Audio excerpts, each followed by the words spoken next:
The topic is what's wrong with leadership education today, why, and what to do about it. You can see that there is a confusion and there is a problem because the field has been changing the name all the time. It started with the word administration. And the first journal in the field was Administrative Science Quarterly, and the books were about administration. Then people realized it's not working. What we are doing is not working. It's kind of a... So Peter Drucker came in and changed it to management. Now business schools change their names. Instead of called graduate schools of business administration, they changed the name to management, graduate schools of management. Then management did not work very well and became really titles for middle level of the organization. And the new word emerged. Leadership is now the fad. Even that is being questioned now, and a new thing is emerging, executive education. We are changing the name, but the concept stays the same. The paradigm is the same. Something is wrong. And what is wrong? When I discovered it, I gave up my tenure at UCLA. I had a lifetime appointment at one of the leading universities in the world. I was invited to be a professor at Stanford and Columbia and you name it. And I gave up tenure, quit the academic world, and went to the real world to find out the solution. What was the problem? And it still is. If you look at the curriculum, we only teach how to decide, how to make good decisions in finance, in marketing, in sales, in production, in human resources, you name it. Only how to decide. There is no one course, at least 50 years ago when I quit, but I believe it's still true today, because I still go to universities to speak, because I got many honorary doctorates.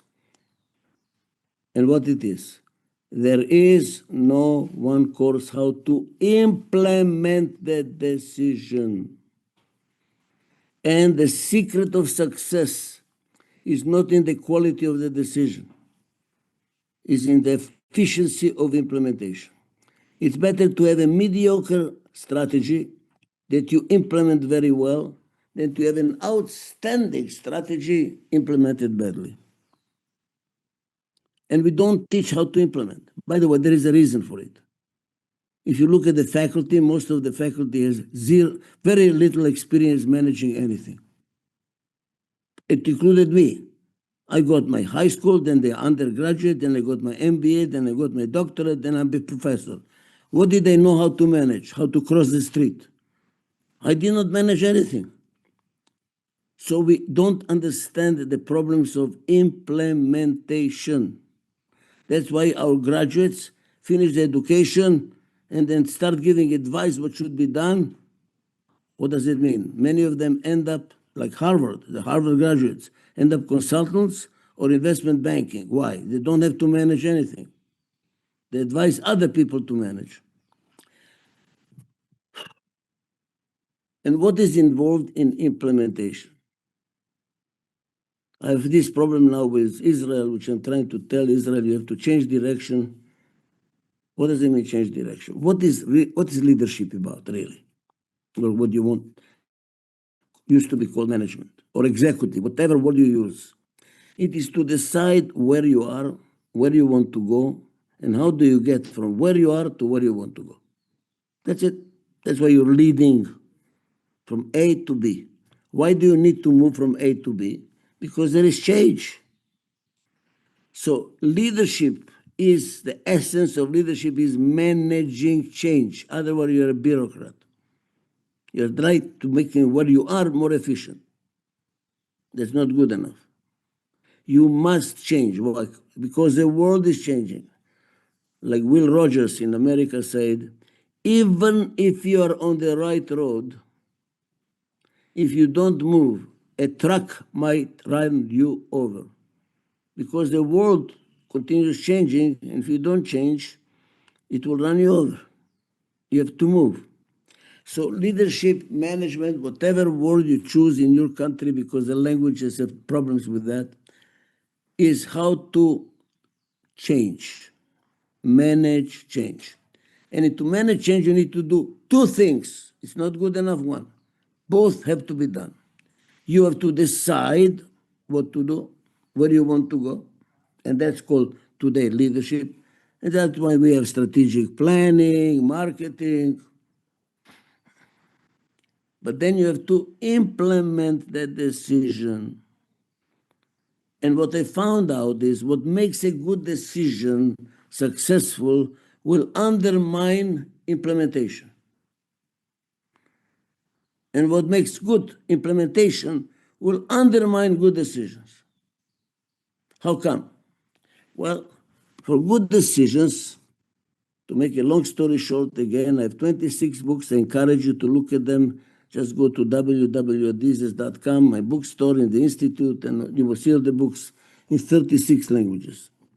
What I discovered is that no single individual can manage the company. It's too complicated.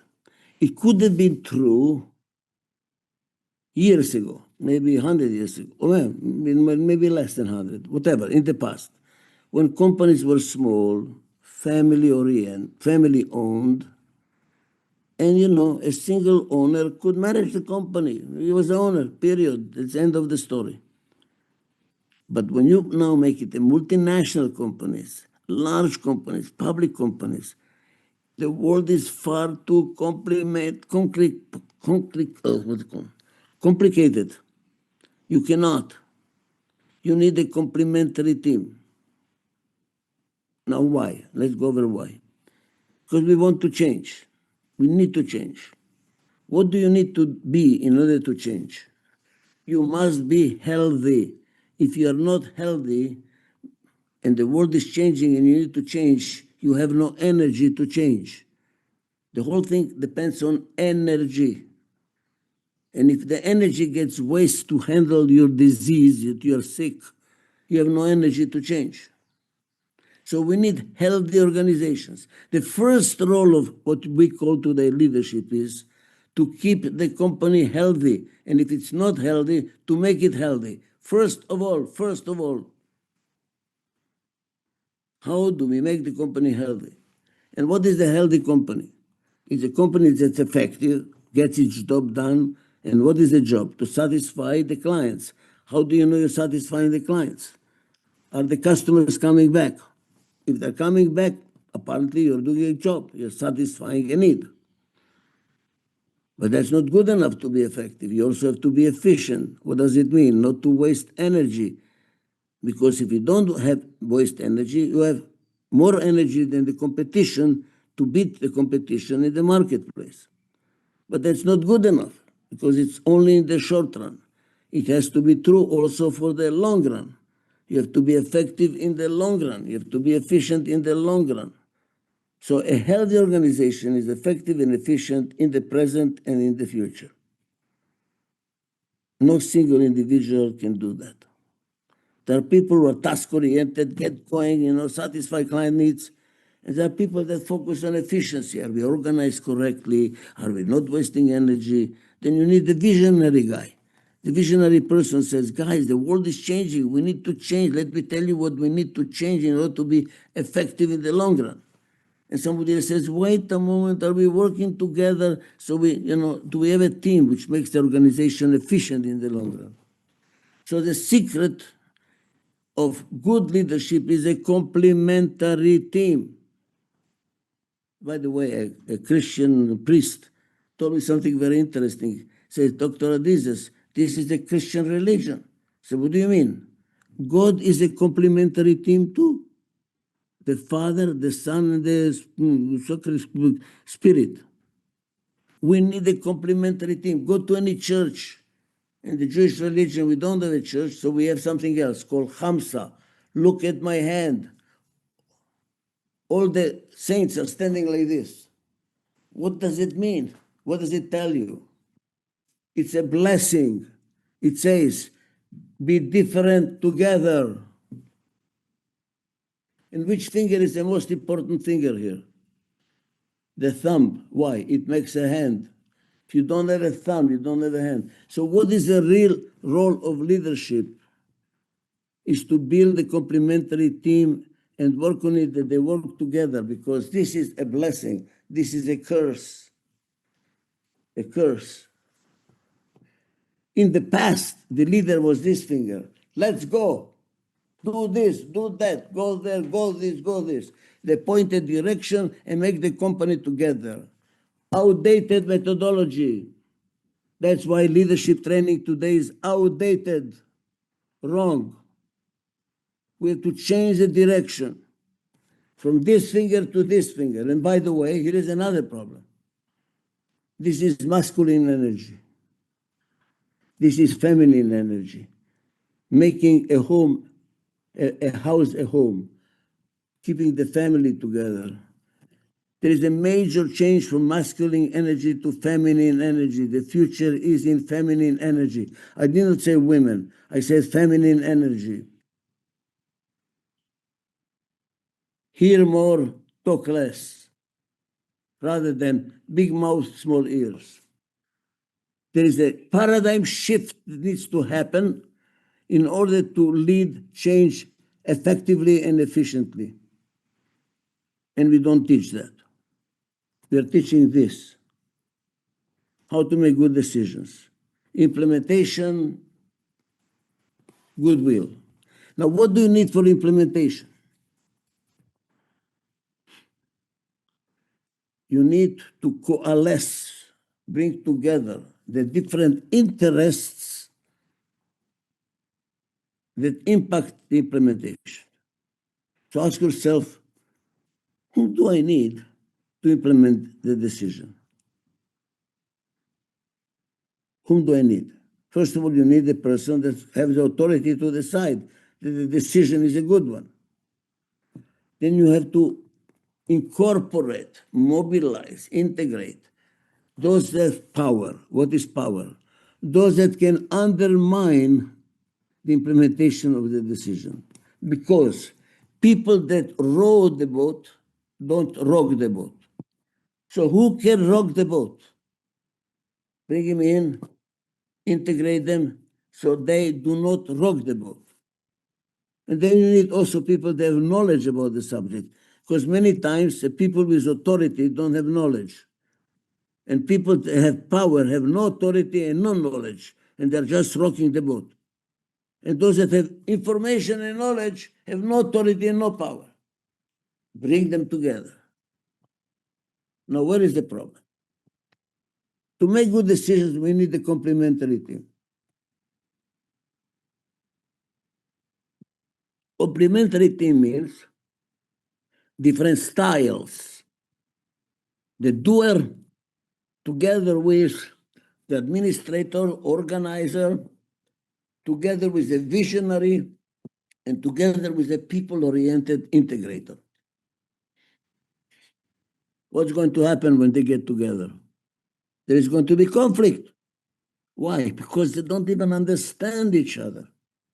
I have a whole book about how to deal with people who are different than you are, how to deal with them, how to communicate with them. That's what brings to so many divorces. Because look at a marriage. A marriage is a complementary team. Look, whom did you marry? You married somebody who complements you. You fell in love with somebody who has capability, you have a style which is good in what you're weak. You fell in love with your own weaknesses that the other party has as a strength. And what happens? Conflict. We don't speak the same language. We look at different things. We advance at different speed in the decision-making process. And the whole thing can fall apart.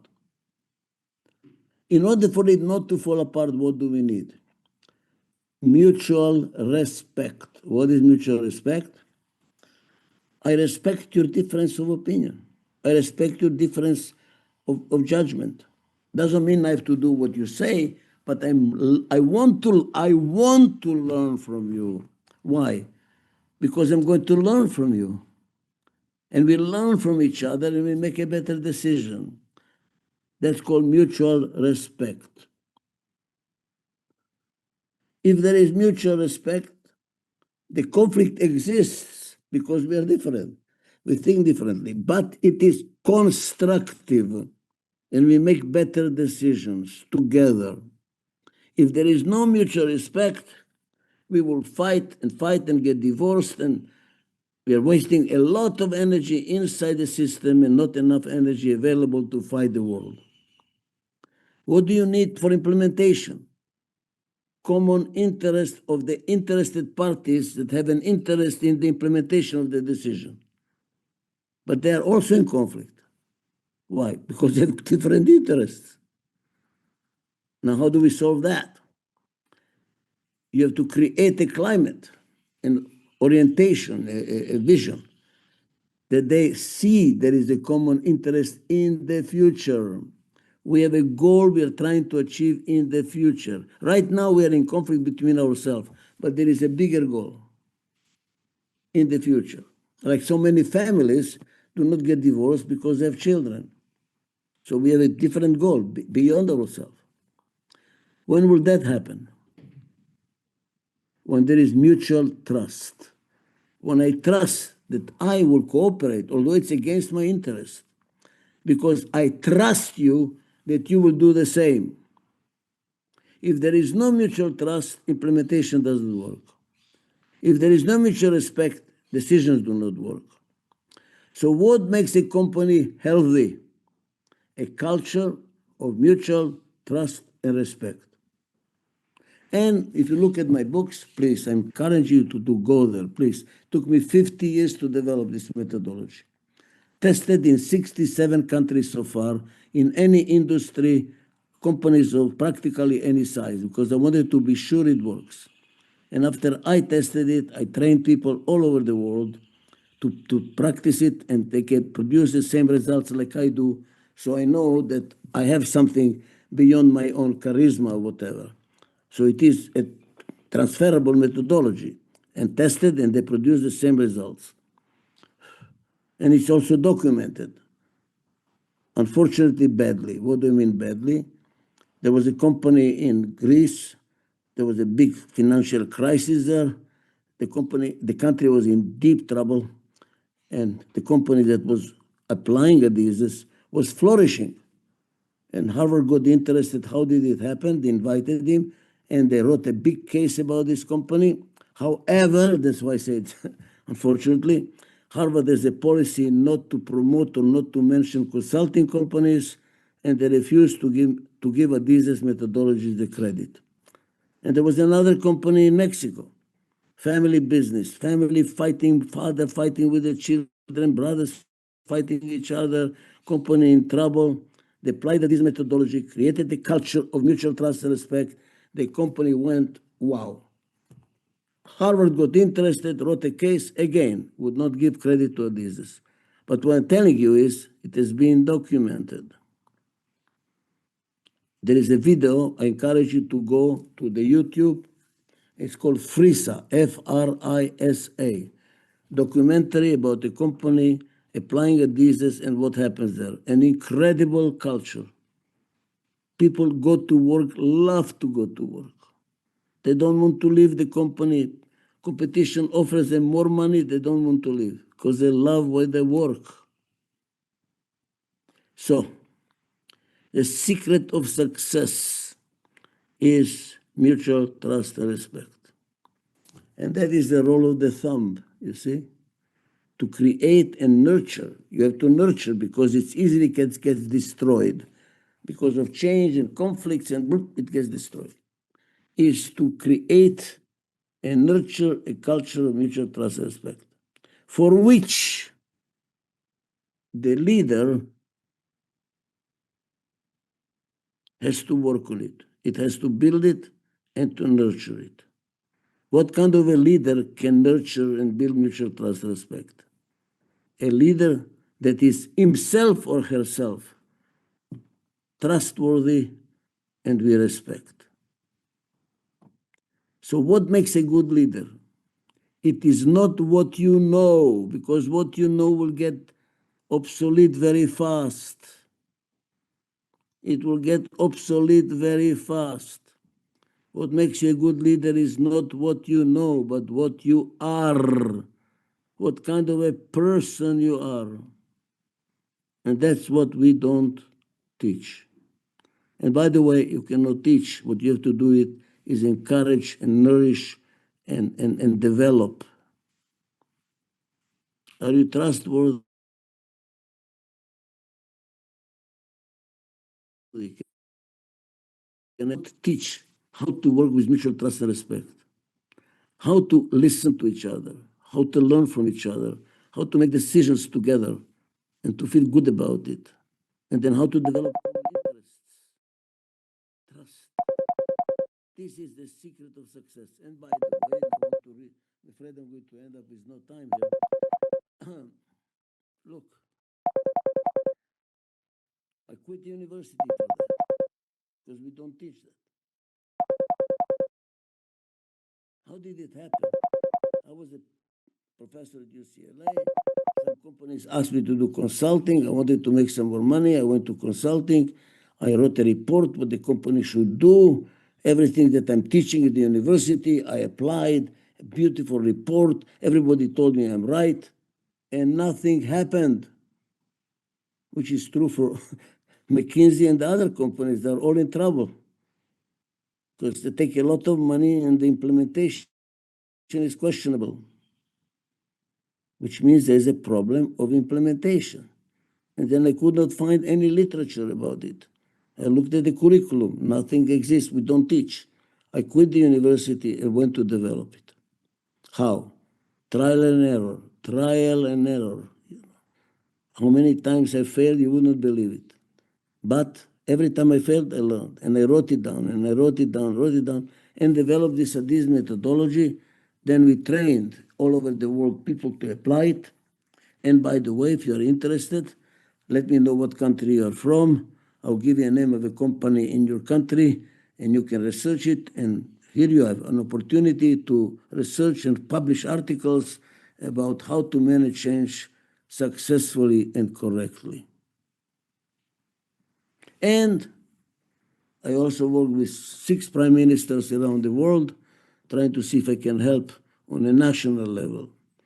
And then I realized that it applies to marriage, not just to countries and not just to companies, because a marriage is also a complementary team. So I wrote a book about how to apply it to marriage. And the book is called The Power of Opposites, and it's in several languages too. So it's a universal methodology. Universal methodology. And why, by the way, why is the world falling apart? So let's put it on a macro level now. I'll tell you. When I was a student in political science, I took a class in international relations. And the first class, the first sentence that the professor said was, ethical standards that apply to interpersonal relations do not apply to international relations. What does it mean? Every country is watching its self-interest, and they're very proud of it. But what happens here? There is no common interest. The United Nations does not reflect common interest. It's a debating organ for people to fight for their own self-interest. Who is paying attention to the common interest? There is no common interest. So we are polluting the oceans, we are polluting the air, we are destroying the country, we are destroying the planet, and in the process of it, destroying ourselves. So this methodology is more than just company, it's universal. And it's important to teach it because many of our students become leaders of countries, or they impact how the country is being managed. So what is our goal? Creating, nurturing a culture of mutual trust and respect. And that is what we need to teach. And I can tell you what are the 4 factors that cause mutual trust and respect. Not talking about it, not preaching about it. I only talk about it in conventions like this one. When we work with a company, we don't talk about it because people feel uncomfortable. Oh, another, utopian dreams, get out of here. We do it. We don't talk about it. We do it. What do we do? Here are the 4 factors you need to create and nurture mutual trust and respect. Number 1, common vision and values. And I'm going to shout the key word, values. Common vision and values. That has to be developed and continuously changing, because it changes. You have to continuously nurture it, change it. Next, you need to have a correctly, functionally designed organizational structure. Why is that? What's going on? Structure is becoming a dirty word in today's world. Structure is, forget structure. We don't teach structure at the university at all, because the behavioral scientists took over management education in business schools. There is no management education that I know if there is behavioral science, and behavioral science is leadership. That's how we teach. And structure is, don't waste your time. Not true. If the structure is wrong, the company cannot make good decisions. Example, you have marketing reporting to sales. Happens very often. You have a vice president for sales and marketing. Marketing is to deal with the future. Sales deals with the present. The moment you have the future reporting to the present wins. And marketing becomes a sales support function. It's not dealing with the future.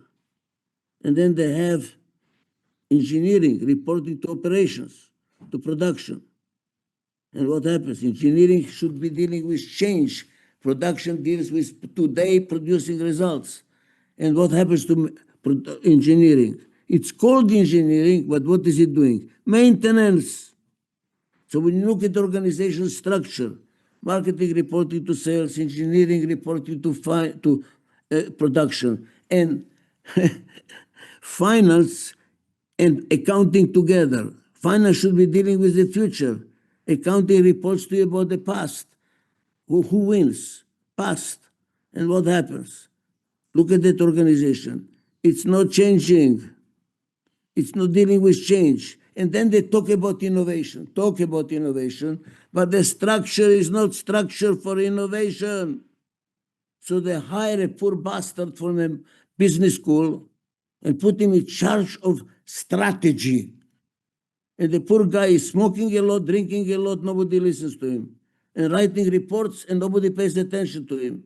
Why? Because the company political structure is not organized for change. Then they change the president. The poor guy cannot do it either, because the engine is not designed correctly and he's trying to manage the car, turning the wheels around. It doesn't work. Structure is extremely important, that it is based in such a way that the 4 functions can function and not interrupt each other, and then they start having mutual trust and respect. Third factor, how do we manage meetings? We have conflict, different people, different styles. What do we do now? And different people advance at different speed in the decision-making process. The administrative type, the efficiency guy, is stuck in accumulating information. I don't have enough information, I need more information. And the entrepreneurial guy that deals with the future, at the slightest provocation, has an idea what should we do. This is the type that is seldom right, but never in doubt. And the result-oriented person hates meetings with a passion, waste of time. He comes late to a meeting, leaves early, and when he's in a meeting, he's working with the computer. Because it's a waste of time, too much to do, we are talking too much. And the people-oriented guys, we have to talk to each other, we have to understand each other. Nothing works. You need a discipline, rules of conduct, how meetings should be run. And it follows a song. American song by whatever their name is. Don't walk ahead of me, I might not follow. Don't walk behind me, I might not lead. Walk beside me and be my friend. We need to make decisions together, one step at a time, so we arrive to the final destination together. We don't teach that. We don't teach how to run meetings with mutual trust and respect. That's enough. It's not good enough. You have common vision and values. You have a well-structured organization. You have good meetings, productive meetings, where people work together and listen to each other. And then what is the last one? You need to have people in your company that are trustworthy, that you respect because you learn from them. So if you have the right people, the right decision-making process, the right organization structure, and a common vision and values everybody is behind, that's all you need to have a very successful company. And I would like you to know it has been tested, and I'm very proud.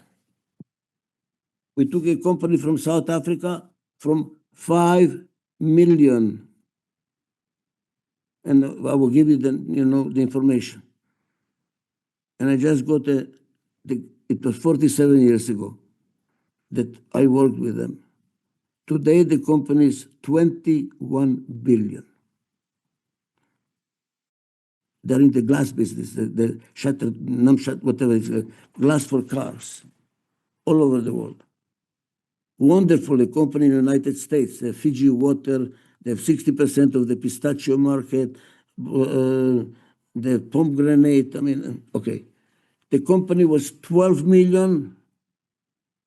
Today it is 6 billion, and the owner is still 100% owner. Organic growth. Don't believe me? Go to my website of Adizes Institute, and you have the name of the company and the name of the president signing. It says, we grew from 12 million to 6 billion thanks to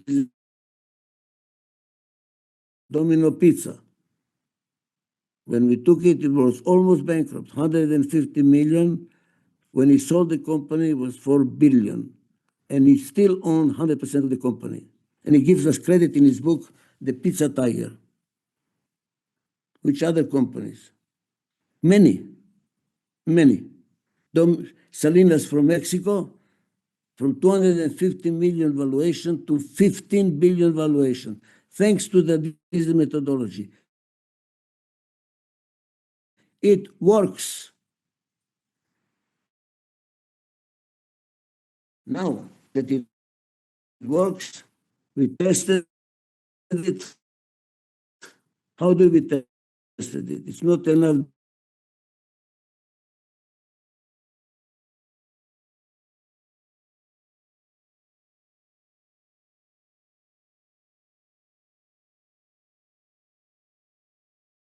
How do we test it? It's not enough.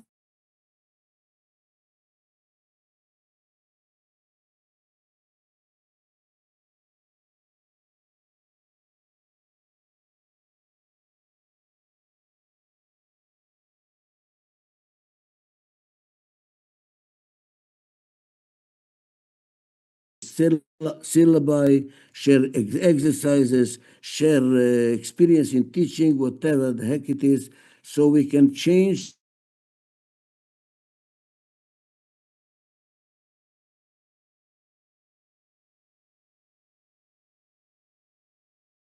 working with you, and we start making a change that the world needs. The world needs to move away from competition to mutual trust and respect, to collaboration, or we are going to destroy this world. Thank you very much. Thank you very much.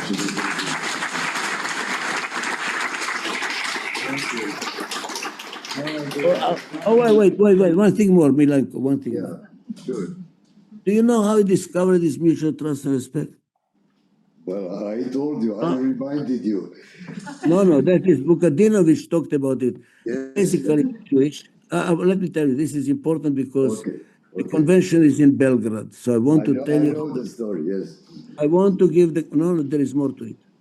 And I want to give credit to Belgrade and to the country.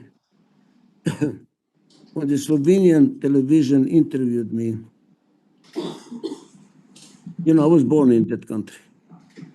And they asked me, how do I feel about the dissolution of the Yugoslav Federation? And I started truly, literally crying in front of the whole Slovenian audience. I started crying. It really, I was born in Macedonia, educated in Belgrade, but I'm telling you, I'm Yugoslav. Now why? Let me tell you why. When I was consulting, never mind, in 91 to the government there, and the Yugoslav Federation was falling apart, and I did not succeed to prevent that. I was trying to convince Milosevic what to do, he would not listen. And then it occurred to me, wait a moment. Why is Switzerland not falling apart? Switzerland should fall apart. Germans, Italians, and French together. They have been fighting each other in every world war. And why is Yugoslavia falling apart? What is the difference? In Switzerland, there is mutual trust and respect. That is the difference. In Yugoslavia, there was no mutual trust and respect. That's how I discovered mutual trust and respect. Vukadinovich, when I was 10 years old, said, the reason, Mileko mentioned it, I'm Jewish, and the kids were really very bad to me. They were beating me up, calling me Chifud, which is the bad name for a Jew. And then Vukadinovich, the teacher, took the kid who was giving me a hard time, put it in front of the whole class and said, look at them. They're like brothers. We should really be working together as brothers. That's how it was born. But in 91, when I saw the Yugoslav Federation falling apart, I said, why are we not like Switzerland? Why are we not like Switzerland? Because there was no mutual trust and respect between the nations that comprise Yugoslavia. And I want to thank Yugoslavia because I learned so much from you. I wrote my doctoral dissertation about self-management. And I really, the birth of my methodology, I owe to that beautiful country that used to be called Yugoslavia. Thank you very much, Isak. We can have...